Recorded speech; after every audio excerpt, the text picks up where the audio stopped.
I've put in hundreds of hours and thousands of dollars into promoting my previous Goregrind releases, and I'm sick of it. I'm not going to promote this new record at all.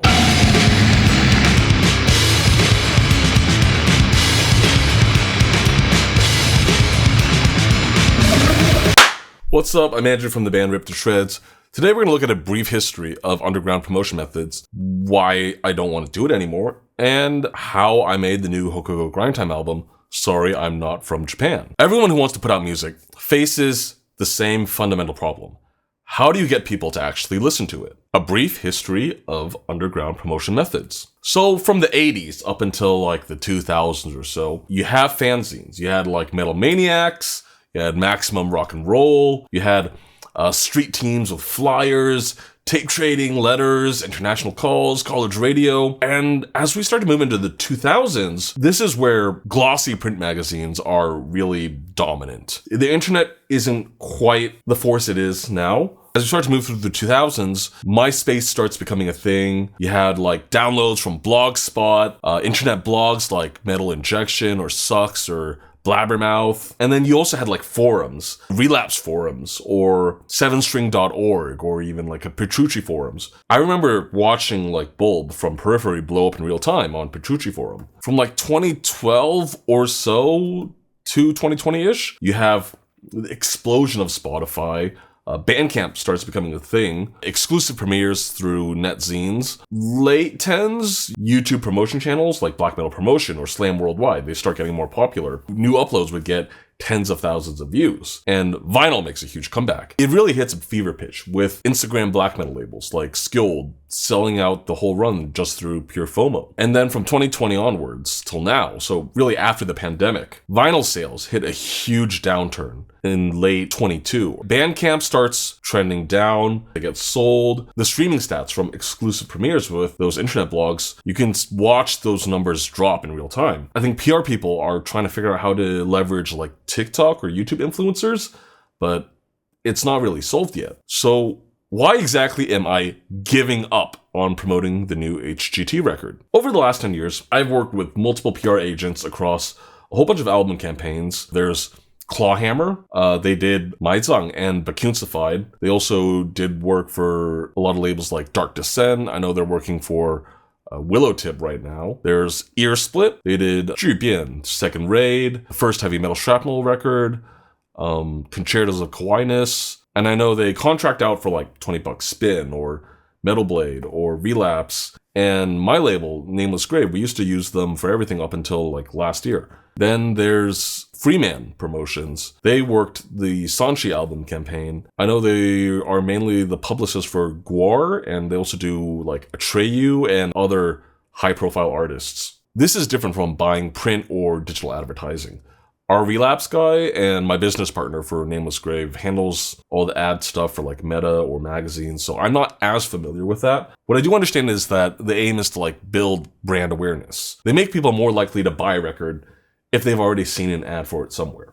So publicists work in the traditional press realm. They send out press releases to print mags and internet mags for interviews and reviews. They send out advanced tracks to like college radio shows. They try to find new media contacts that can promote and talk about the new record. So their worth comes in two forms.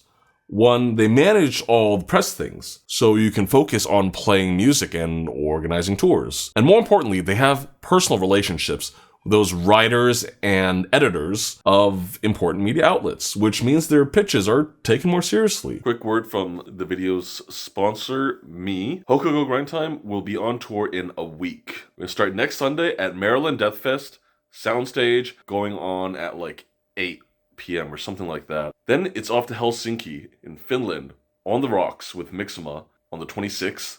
27th, we will be in Sweden. 28th, Oslo at Boksen. And we'll be ending on the 30th at Oland again in Sweden. And Sorry I Am Not From Japan is out right now. Buy the CD. Stream it. All the links are down below. Back to the video. And so I really started thinking, what is even the worth of getting a record review for a grindcore record? DIY grindcore fans don't even read glossy print magazines. I think the young ones are like too young to have even seen a newspaper in real life. And the older ones that I know, they all like stopped their subscriptions to those mags long ago because they felt like their interests weren't being served. YouTube reviewers don't really touch Goregrind. I will say that sites like Angry Metal Guy or Toilet of Hell have been great to Houkago grind time, and they've got very engaged readerships. With how everything's trending, I just felt like pursuing reviews isn't really a great use of my time. I actually once wrote a print review of a Cyst Gurgle album for Decibel. That's like a gore noise, a little bit similar to Anal Birth, and I'm really skeptical that my review helped move any records. And then all my journalist friends who used to work for sites like Metal Injection or Sucks or Invisible Oranges, they keep getting laid off, mainly due to shrinking readership. Angry Metal Guy writers have reported that like AI summaries on Facebook have absolutely obliterated click-through. And I can see from like personal Bandcamp stats and label Bandcamp stats that streams from embedded Bandcamp players on those sites have basically dropped to zero over the last 2 years. We've got pitching singles to Spotify playlists on your artist dashboard, which is one of the most common pieces of promotion advice I've heard. And I can tell you that's 100% horseshit. I've had multiple RTS songs placed on editorial playlists, and I've seen the pitch. It's 3 words long. New RTS song. That's it.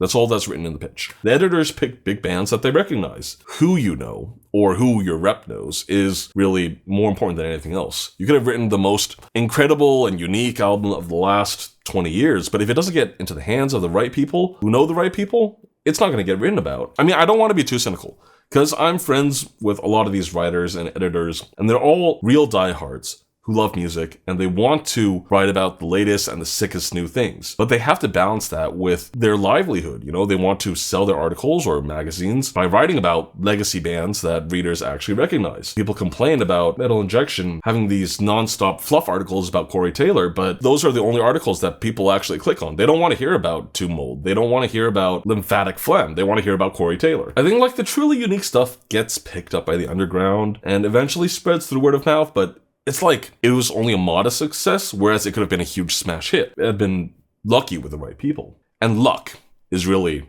what separates the successful bands from the pack. This isn't to discount hard work, because all successful bands work hard and have good music. That's just the bare minimum. But I can think of any number of bands with music that's almost as good as mine, but don't have anywhere near the amount of success that I had. And that's purely because they didn't get lucky in a series of increasingly improbable scenarios like I did. The RTS has also offered a lot of amazing opportunities that we just turned down because we're not interested in being a full-time band. Whereas a more hardworking band could have probably used those to like really take it to the next level. So I understand why people do all this like micro-optimizing, releasing singles constantly, posting constantly, making reels, trying to hustle for reviews and engagement, because they want to feel like they are in control of their lives. They want to feel like they're working towards a goal, right? But at least in my experience, it's just an illusion. Except for drummers, because drummers are always in demand no matter what.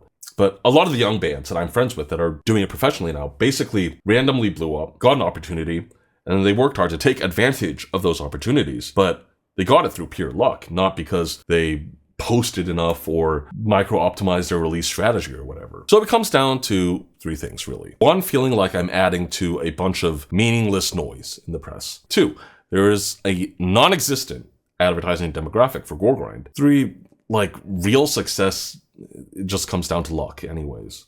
So all that makes me feel pretty black-pilled about the idea of trying to promote Goregrind. So I guess I'd rather leave the new record up to chance. Really, this is like grindcore. Grindcore is about community and doing sick things and fun things together, and not about selling records. Anyways, this is how I actually made the record. A lot of my ideation process takes place on the way to and from work.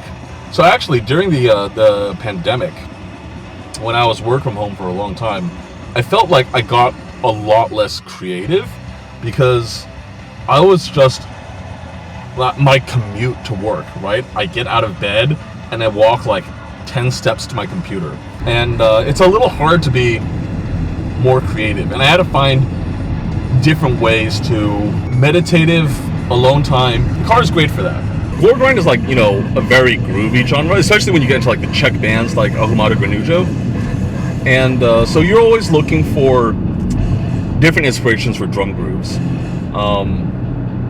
Whether that's like jungle breakbeats, or you're listening to Mariah or Whitney, or like boom bap hip hop. Those are all great inspirations for different drum grooves. And in a lot of ways, I guess like Goregrind is like very much a drummer's genre.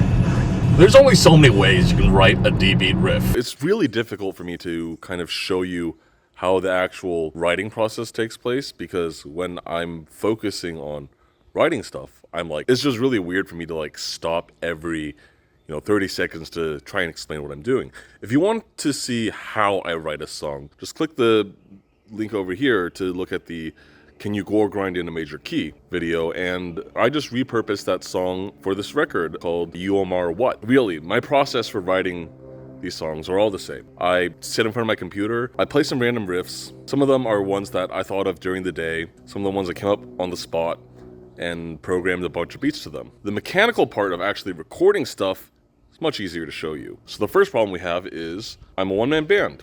What am I gonna do about the drums? I have a couple of drum beats that I can play semi-competently, but my blast beat is pretty bad. And up to the first record, I felt like it was kind of okay for a very punky, mincy type of thing that I was doing, but when it came to making the second record, I just wanted to have something that sounded more precise. Also, at that time, I wasn't really playing drums anymore. So I decided to record the kick and the snare separately to create a smooth sounding blast beat like this. And this is how I've been doing it for everything after the first album.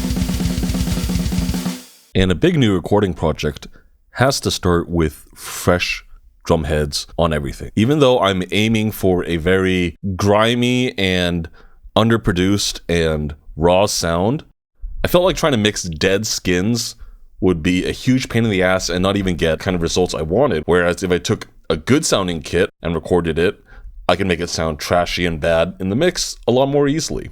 Well, this should be my new Sabian cymbal. I've played Rude for a really fucking long time because I love Brian Fajardo and he always played Rude, so I always played Rude. But I have been playing Rude 6-7 years or some shit, and it's just time for a change. 16-inch AAX Fast Crash. I wanted something very bright because Rudes are dark. This one was also 20-inch, so it's a pretty big change.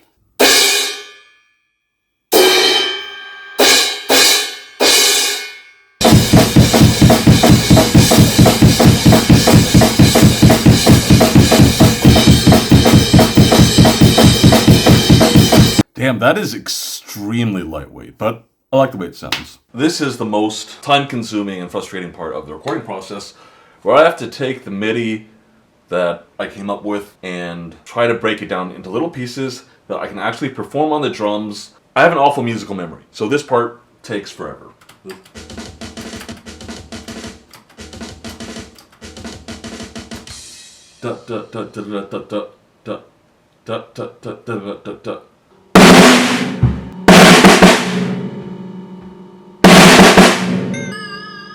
It's another day of drum recording. The first thing I have to do, especially because I just replaced the heads, I gotta check the tuning of the whole kit and make sure it's consistent every way through. Otherwise, you end up with an album that sounds a bit of a mess. I have solved it before when I wasn't as careful by pitch shifting, like the snare, for example. I pitch shifted the snare up, like half a step or whatever.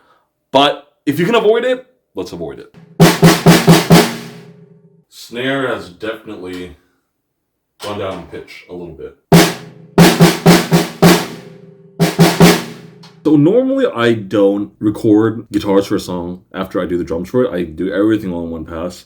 But I want to see how the whole thing sounds and see if my tuning and sound choice is right for what I'm trying to do so far. If it's wrong, retune the drums, redo the fucking song, but better now than, after I already finished all the drums. And also, I just want to show some friends because I think it sounds sick. So I actually have no idea how any of my songs are played. Usually, they're only ever played twice. Once when I was writing it, once when I'm recording it. If I have to play it live, then I learn it. And I rewrote most of this song. So even though I used to play this one live, it's pretty different from what it used to be.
think I need some more.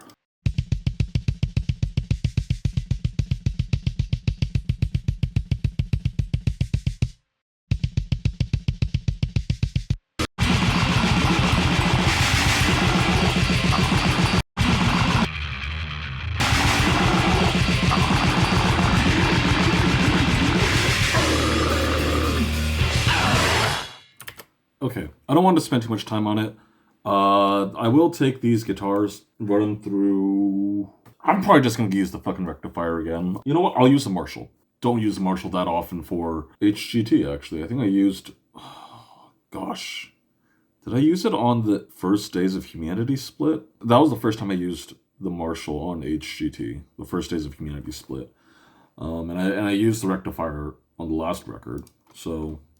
I guess it's time to bring back the Marshall. But this sounds cool enough that I'm going to show my friends. I make all the cover collages for all the HGT releases. I don't think there are that many weebs who listen to Goregrind and does cover art commissions and watches the same kind of anime that I do. So it would be pretty difficult for me to commission an artwork that would match what I'm trying to do. So it makes a lot more sense for me to make it myself. And in keeping with the theme of the new album, I actually thought about like doing a Rex Kwon Do cosplay, but I felt like with the way America's fucking up the world right now, it would like kind of send the wrong message. So I decided to do this collage of American characters in anime instead. And Joey Wheeler is from New York, and there's no such character as Jonoichi, and I'm gonna stick by that. And then this first pass, after I cleaned up all the images, the composition was not right, but doing the first pass allowed me to get a better idea of what I wanted to see. So then I went back into the second one. And here's how the final CD turned out. I also did all the layout work for this. Probably the most annoying thing was trying to find a high-res version of the doggy screen tone that I wanted to use for the booklet. That, and I wasn't really sure what a good translation of no Riz, no Goon, no Chat, no Aura into Japanese was, which I wanted to put on the Obi strip. In any case, I think it turned out looking pretty good, and they're available from both me and Obliteration Records right now. But wait, you say, you're not supposed to promote this record, but you have a label releasing it. That's cheating. Underground metal labels don't really operate the same as bigger indies, and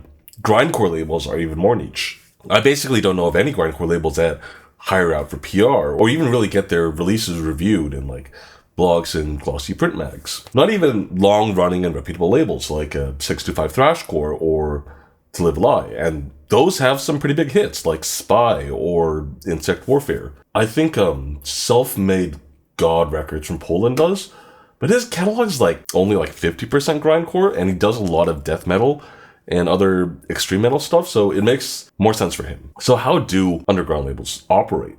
They rarely get distribution in a wide network of retail stores. Some might have like a friendly buyer at a local record shop. Obliteration, I know, does sell some copies through Disc Union in Tokyo. In Oakland, I think Aesop Decker, who used to play in Agalok, is the record buyer for Econojam Records. And he's obviously really plugged into the underground. But the vast majority of business is done through mail order. Copies are spread internationally through trading. Let's say Obliteration made 1,000 CDs of some record.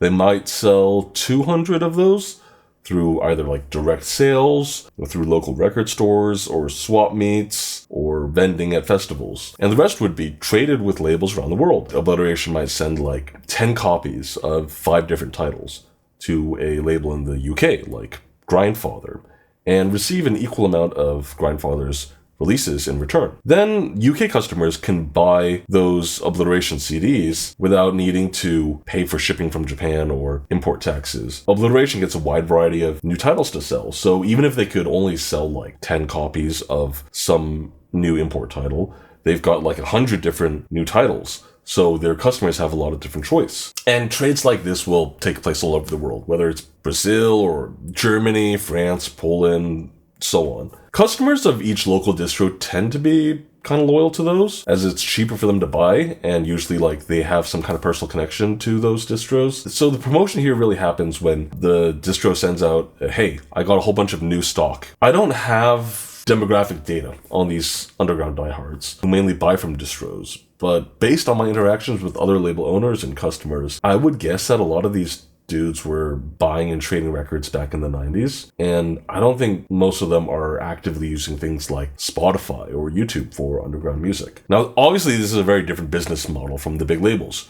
most of whom don't even offer trading. They only let you buy wholesale with a minimum order quantity. A single title might get sent out to like a lot of different indie record stores, and here promotion is really essential because you have to convince inventory stalkers at every single store that it's worth their time and shelf space to take a risk on a particular new record. I mean, big labels are essentially gambling that whatever band they sign is gonna be the next big hit, and they rely on their legacy catalog to keep the lights on. For instance, Relapse. They rely heavily on their Death reissues and Mastodon back catalog, or like Dillinger Escape Plan or whatever. They need all that so they can actually pay their employees and take risks on young new bands where it's not clear if are they going to make money on this record, like Ripped to Shreds, for example. And on that note, A&R for big labels don't really know better than you or me what band would blow up if they got signed. If anything, they're going to be at least 6 months behind on any trend because those trends have to get big enough before they even attract the attention of these A&R dudes. That's why it's always really weird to me when I hear people say that XYZ band is an industry plant, because labels haven't had the power to make a band blow up from zero in over 30 years. It makes way more sense for a label to take a band that's already successful and then put money into making them more successful. Yo, it's Andrew. You're on speaker. I am working out. Did you check out that song I sent you? I did. I love the King of the Hill sample. It is so incredibly fucking stupid. I think the King of the Hill sample is better than the song. Dude, fuck you, man. The song fucking rules. The song is also very good, but you should do nothing but King of the Hill samples. I think that if you can play 1,000 shows in support of this album, you will sell at least 300 or 400 copies. Okay, fuck you, dude. Alright, I gotta go back to work. Love you. Bye. Bye, have fun. Let's look at the drums first. Let's just go from the first song.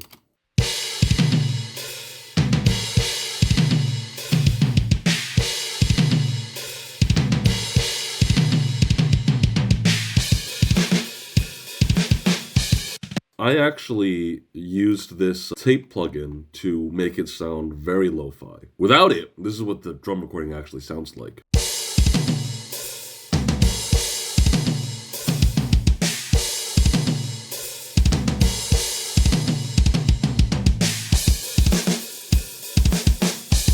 So a lot of the highs are just gone. I wanted it to kind of sound like a basement recording without actually committing to recording this kit with like a fucking 4-track or something. And I kind of like what it does with the blast beats. Whereas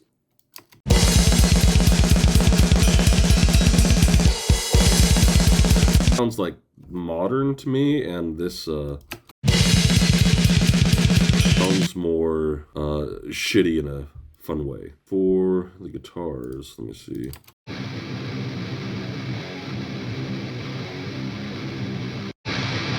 Always got Decapitator as first plugin on my chain. It's like if I plugged in my mic into one of these preamps. I think N is like the Neve preamp. So I have this multi-band comp here because my Marshall is pretty spiky on the palm mutes, so I use that for like just to control the palm mutes, the bassiness. Without it, it's like boom, boom, boom. For me, a Pultec is like a sound gooderizer. This effectively is making like a very broad, scooped kind of EQ with fatter lows and crispier highs. Bass, I'm almost always just using STL tone hums. I might as well leave it to Kurt Ballou, right? This is just something off of his pack that I thought sounded cool.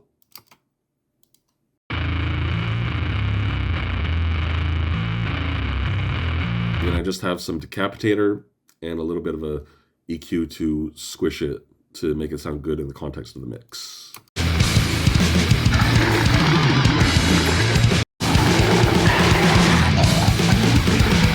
I'm mixing like a couple of different kinds of vocals.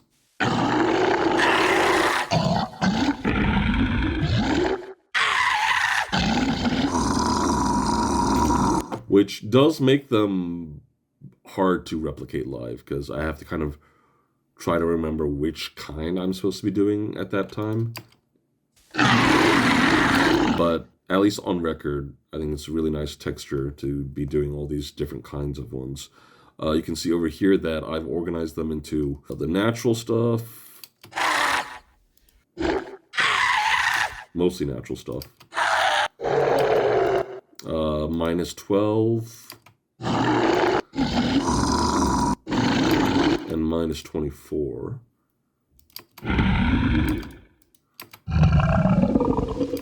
I think that's a burp. I literally just go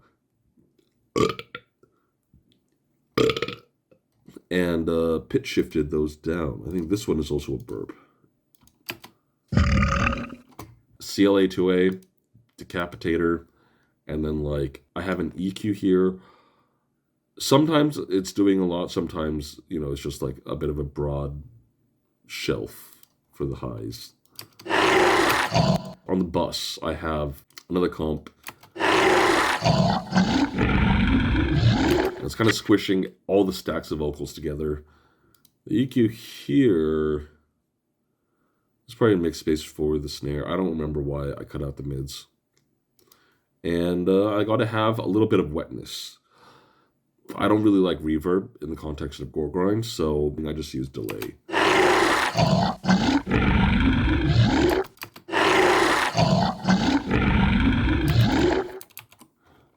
And on the master bus, I have this Waves tape plugin,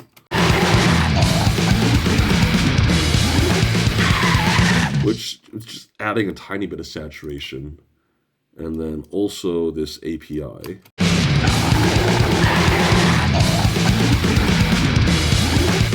Very fast attack, very fast release.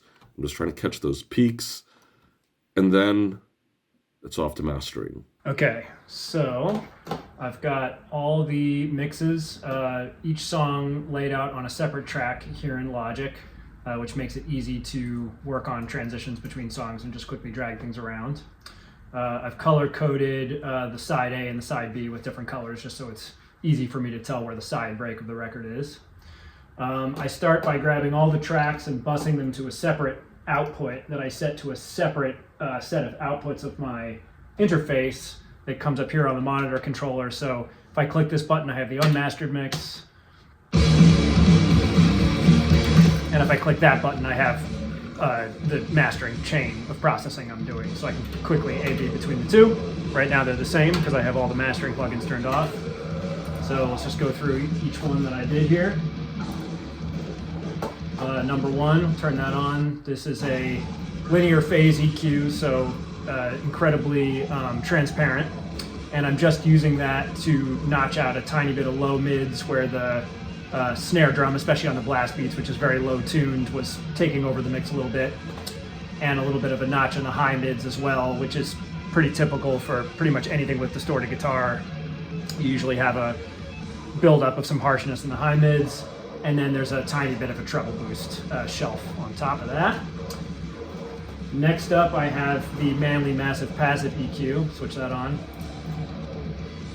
This is a more colorful EQ, but I'm using it in a pretty subtle way. This is giving us a little bit of a low mid boost at 560, a little bit of a high mid boost with a very wide bandwidth at 3.3K, and then a really large shelf boost, but barely any gain from 560 all the way up to the top. And like I said, this is being used pretty subtly, but in a colorful way. Next up, we've got the Chandler EQ, which I'm almost using no EQ on. I'm using this as some mid-side processing, which I usually try to avoid doing. But in this case, I thought the drums were so loud in the mix, and I wanted to figure out a way to bring out guitar. The cymbals aren't that loud, so most of what we have in the sides are the guitars versus the center. So I use this to just turn up the sides a little bit relative to the center channel. And I am using a tiny bit of a narrow 1.2K mid boost here as well.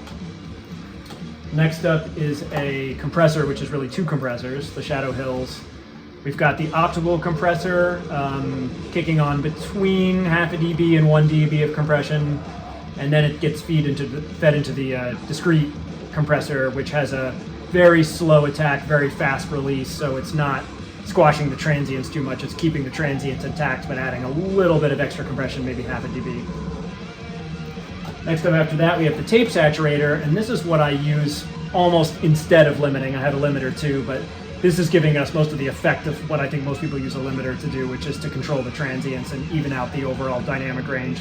But because it's a tape saturator, we're also getting some EQ changes imparted on the tone, and I'm using the 15 inches per second mode with the half inch, which both give a little bit of a mid scoop to the sound and bring out lows and highs a little bit more than if it were something neutral. And then the last stage in the chain, we have the limiter, which I have barely kicking on. You see there, just at 0, and we might get a little more, but I use this just as a final control of any kind of runaway transients, but really not to control the dynamic range in any kind of an audible way. I also have the auto level set control set on this so that my whole mastering chain and my unmastered chain appear to be the same volume for listening. That's unmastered, and that's mastered. So I can really hear the timbral changes and dynamic changes, but not just an overall boost in volume, which is so easy to be seduced by. So when I'm done with everything and I like the way it sounds, and I've checked it on the monitors, and then my little $5 Radio Shack speakers, and then my speakers that are around the corner like 50 feet away, and my headphones, then I go ahead and turn off the auto control, bringing it to the full volume, and bounce all the songs as one layer, and then chop up the tracks at the end. And that is the mastering process here.